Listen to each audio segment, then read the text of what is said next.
Hello and welcome to Clean Sheet. Today we have a very interesting topic, and I'm sure this is a topic that you all have also had a question about. We're talking about how bars are making their signings. Basically, this is what we're talking about. And I'm sure everyone's had this question throughout the transfer window so far, how Spotify plays in, how the La Liga registrations play in. But the main question is, how are they making their signings? Ayush, please would you mind enlightening us? Enlightening you. Yeah. So I think to answer the question how Barcelona are making the signings, we need to first answer the question why they can't make the signings. So COVID hit them hard basically, and they went into debt. Last year, the debt was predicted to be as high as 1.2 billion, and this year it's predicted to be higher, even higher than that. Some people are saying 1.5 billion. Some have even gone as far as to say 2 billion. No, I'm not a financial advisor. I don't know how much it is, but so the whole scene was that they had to cover this debt. It was a short-term liability, and well, they had to repay it. So what Laporta did when he came in was he took an even bigger debt from Goldman Sachs and to cover the short-term debt. So he paid it off, and now they have a debt for long term. So Barcelona does not have the money. The Loan. You problem. mean loan, right? What did I say? You mean loan. What did I You say? said debt. Yeah, debt. Yeah, okay, loan. So long term. So now it's a long term loan, and now Barcelona does not have the problem of money. Like it's not the problem that they can't produce money. They can still go and take another loan. They can increase their sales. They can do a lot of stuff. The problem is registering their players. La Liga has a very strict financial fair play policy, unlike other leagues. So what they say is that there's a certain squad cost limit which you need to hit before making the transfer. Other leagues, what they do is they give you something that these are the conditions you need to follow, and when you don't follow them, you pay the consequences. Well, La Liga doesn't let you reach that point in the first place. They're like, no, you can't do that. You can't exceed. First, you show us the money, you show us the revenue, then you can register the players. So how the system works is there's three sections to this. One section is when you exceed your squad cost limit. Squad cost limit is basically the revenue you make after subtracting the debt and the expenses in that season. So if your squad cost limit is higher, right? Then you are allowed to spend how much ever higher it is, how much ever profit you have. If your squad cost limit is equal to what La Liga has given you, then you can spend how much you make. The revenue you make, the that much you can sell. If your squad cost limit is lower, then you can spend every €1 you make out of four. So one fourth of revenue basically.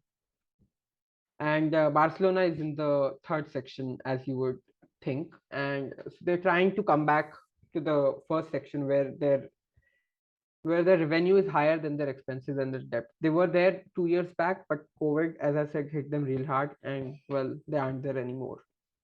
So how is Laporta going to fix this? So he calls them levers, and he's pulling levers basically. So what he does is what he's done till now is he has sold 25% of TV rights for the next 25 years, which has given him 500 million. That's a lot of money. That's almost half the debt they have. Now he says he plans on selling 49% of merchandising rights. Notice on the number 49 because he wants to keep 51% so he can still say that he's the majority owner, 51 being the majority. As 50-50 would have been giving away half the rights. Technically, he hasn't given away half the rights. Uh, Actually, he hasn't even given away 49. He's trying to do that. Then he has the Spotify deal. So yeah, he's just doing this small little tweaks to their system, doing this, doing that. He's trying to make adjustments. He's trying to adapt to the situation. They're in a deep sinkhole, and they're just trying to come out. They're doing the best they can to come out. So the problem has never been signing players. The problem is registering players.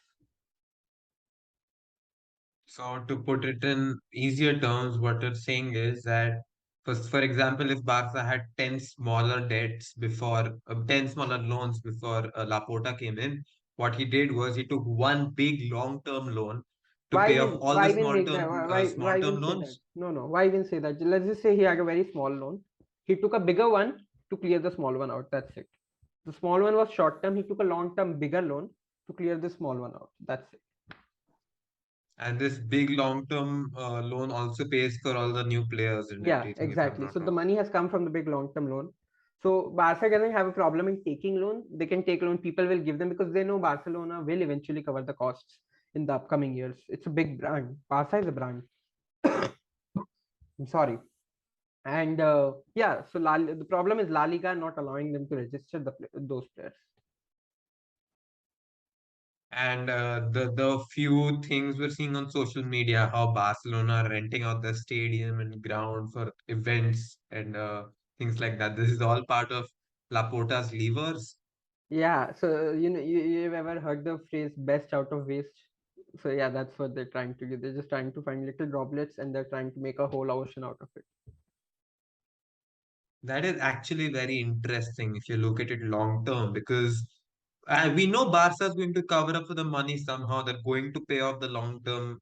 If it's one loan, they have only one place to focus all that money on that they are making. And since, as you said, Barca is a brand, they're going to make that money in the future, be it maybe 5 years, be it 10 years. And as we said, it's a long term loan. They're going to make that money somehow, aren't they? Yeah, exactly. So that's been a lot of enlightening. I didn't really expect a lot of enlightening, but I received it anyway. So thank you so much for that, Ayush. I hope our viewers also had their questions answered, because this was actually a huge doubt, even for me, before we entered this video.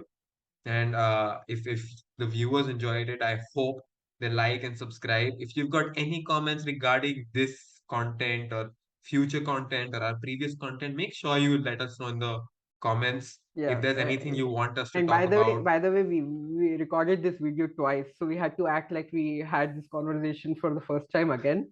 So yeah, please, we would need some Let's support for that. let's not give away the business secrets out. My God. And if you if you enjoyed watching, of course, if you watched this far, consider liking, subscribing, sharing, even commenting. That would be great. That would help us big time. And thank you so much for watching. Have a great time.